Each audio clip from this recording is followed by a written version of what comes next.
No, una jarra lo mismo es más chica que más grande. La jarra es igual. O sea, Esta jarra es más ancha, vamos a ver. Bueno, pero...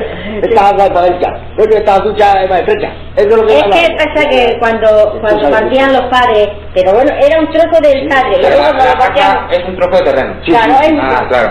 Y la siembra, ¿cómo se mide? Lo que se siembra. En casa por la mañana con una costilla. La siembra se la mañana con una costilla, por la mañana sabíamos lo que sembrábamos. Una fanega. O 5 costillas. Media fanega. O 5 costillas y una fanega. La fanega tiene 4 costillas, tú explícaselo bien. No sabes.